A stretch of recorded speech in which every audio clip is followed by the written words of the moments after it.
Geylang Serai has been the epicenter for the Malays since the olden times until today. However, Geylang Serai was not my kampung at all. But why do I like this place?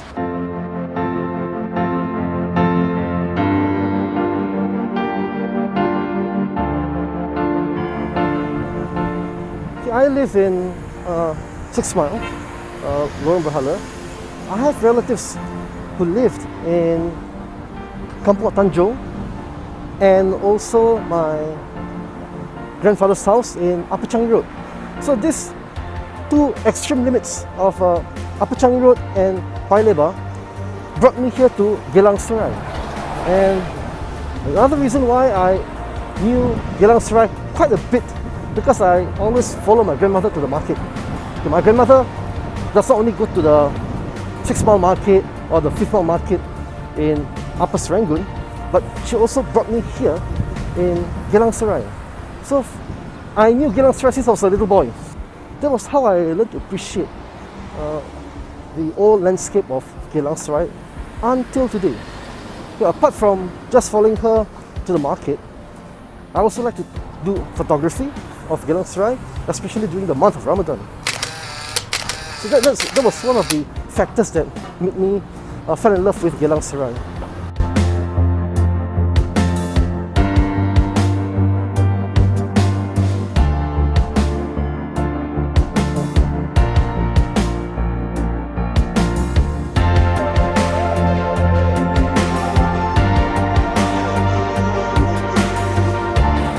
This is Geylang Road. This was the spot where the map mentioned as the Muslim burial ground. So if you look at Geylang Road, it starts from here all the way to Kallang, and the other opposite end would be to Upper Changi Road. As you cross the road, I'm going to show you one of our favourite murtabak stall. That's Queen's. When my grandmother asked my father, "Where do you buy this murtabak?" then he would say, "Oh, I got it from Queen's." And so this Queen's was referring to a cinema.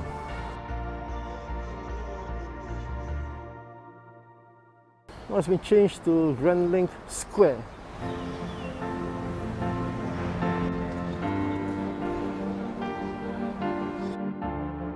This is Geylang River. This Geylang River stretched from Kallang River. So Kallang River, there are 3 splits. One of them, Rocho. Then the other one is Kallang itself that ended up in Pierce Reservoir. And the third one is this Geylang River. So this Geylang River ended up here. So this Geylang River gave the name as Geylang Village on the 1847 map. Some might wonder where the name Geylang came from. Was the Geylang name came from the Galang of the Orang Laut, because it was known that in the year 1840 that when the Orang Laut was displaced by the British, so some of them ended up here, and probably the name Geylang came from them. But the name Geylang or Galang itself, could probably be much earlier than what we've expected, because we know of the burial ground that was shown on the map of 1847, that there was a Malay burial ground at Queen's. So I'm very sure that if you look at the genealogy of families living there and got buried, I'm sure that this name Galang was even much earlier than what we expected. Could it be Galang from the name Klang or Klangki of Srivijaya? Who knows? Could be.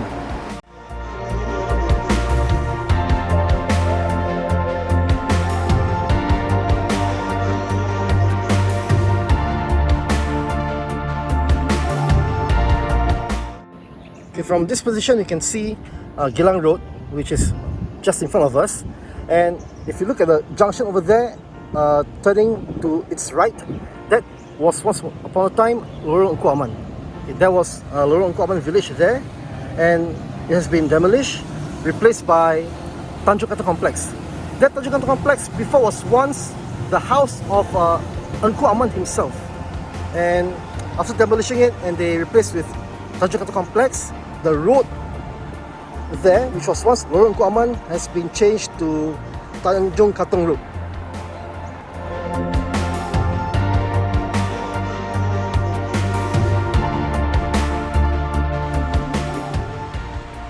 Now that we see that Lorong Engku Aman is on the map, now who is Engku Aman? Where did he come from? Let's find out.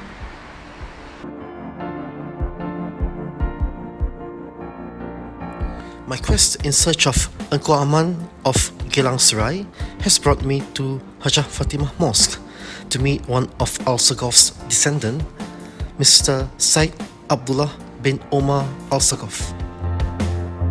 My name is Abdullah. My full name is Syed Abdullah Ibn Umar bin Muhammad bin Ali bin Muhammad bin Umar bin Muhammad bin Abdullah Alsagoff.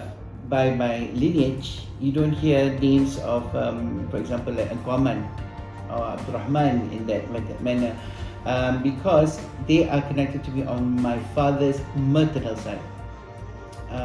It started with this Abdurrahman Alsagoff, who came to Singapore with his son Ahmad. Okay, and Ahmad is the husband of Raja Siti. Raja Siti being the daughter of Hajah Fatimah, the famous lady, famous philanthropist from Malacca, who married a Bugis prince. So, considering most Alsagoffs in Singapore, we're quite a bit of a Rojak combination. We have our Bugis heritage, we have our Malaccan heritage, and of course our Arab heritage, which is the main component in our DNA. That's where we have our Bugis and our Malaccan link.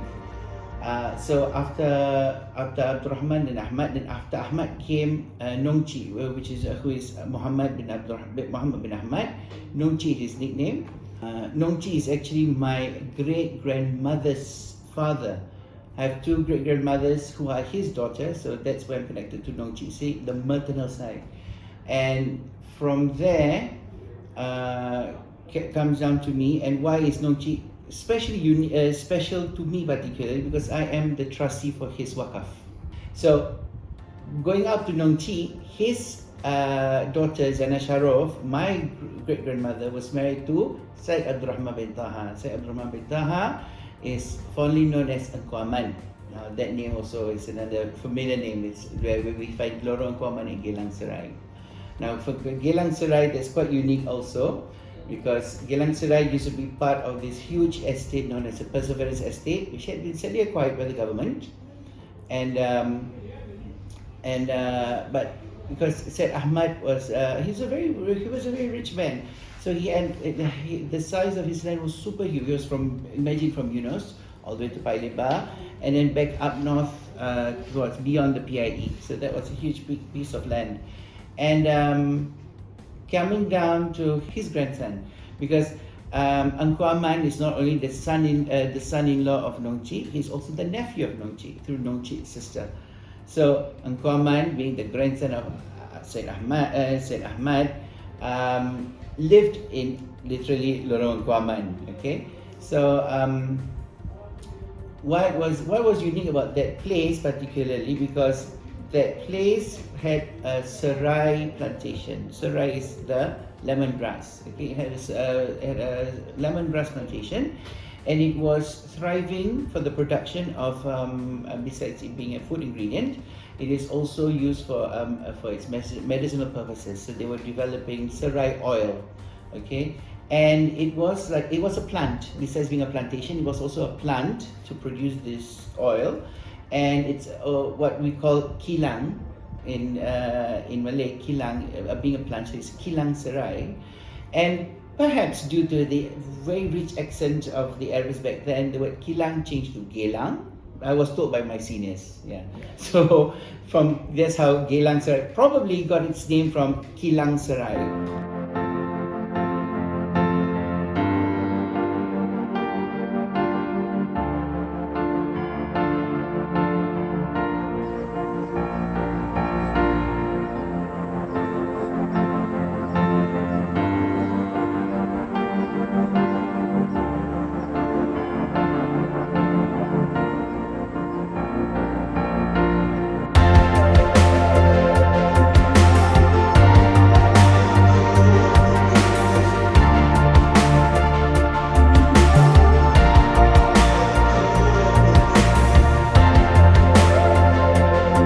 This is the famous junction of Geylang Serai, where you see the Geylang Road there. You see Geylang Serai, which is the old settlement, and the meeting of this road, which is Changi Road, at the market. So this junction at Juchat Road, you will see 4 adjoining roads here.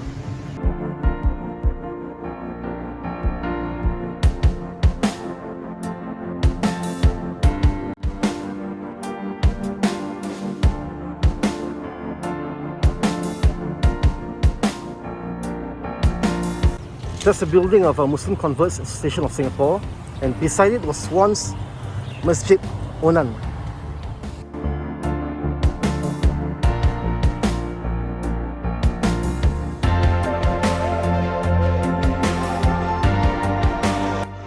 That is Singapore Post, and just opposite Singapore Post there was a mosque at Kampung Lorong Uku Aman, which sat just about there.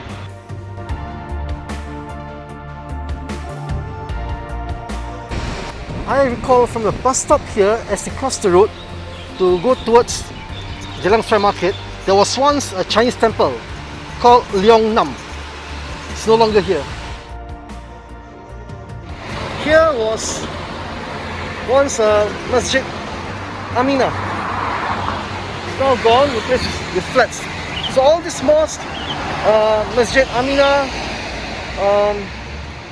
Masjid at Lorong Uku Aman, and Masjid Onan has been combined to have a Masjid Darul Aman at Yunus.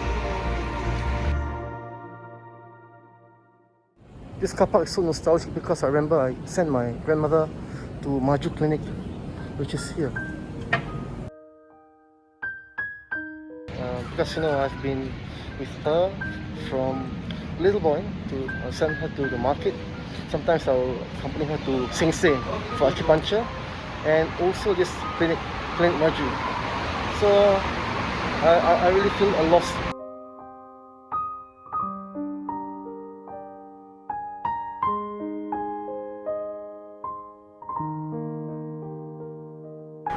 One of the iconic structures of Geylang Serai is the Masjid Wak Tanjung. Masjid Wak Tanjung was founded in the year 1873 by Wak Tanjung himself, which came to Singapore in the year 1840. So when he was in Singapore, he bought a piece of land near Fort Canning, and he had 9 children. Along the way, the British wanted that piece of land, and they actually granted him here in Paya Lebar, where he settled down here. He worked so hard, and in the year 1873, he built a mosque called Masjid Wak Tanjung.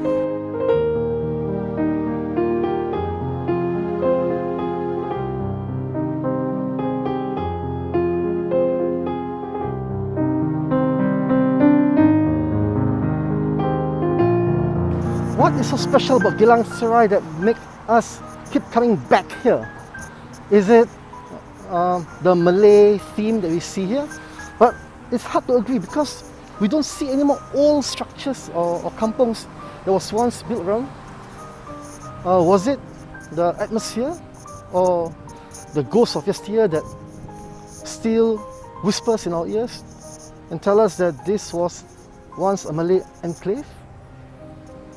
It's something that really it's something that we really can't explain.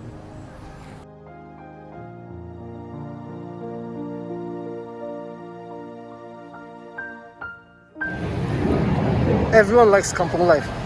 Even I myself, I miss my kampung days. But to think about how development has gone progressively well, I realized that thinking of kampung is a worthwhile thing. But I wouldn't want to go back to those days where kampung life was something very hard to live, in terms of hygiene, transportation, lighting. There are many other factors that affect us with progress. Regardless, kampung life has made us very hardy, has made us love each other, make us love our neighbour. The semangat gotong royong is something that we don't really see today. We try to replicate gotong royong, modern times, but the camaraderie, the binding knot, the friendship, it's not as same as before. Okay, nevertheless, we do have our foundations. We do have our old generation to pass this on to the young in the future. And I hope that the spirit of gotong royong goes across the board, all ethnic community, to make Singapore, to make a nation a nice place to live, a place where we call home.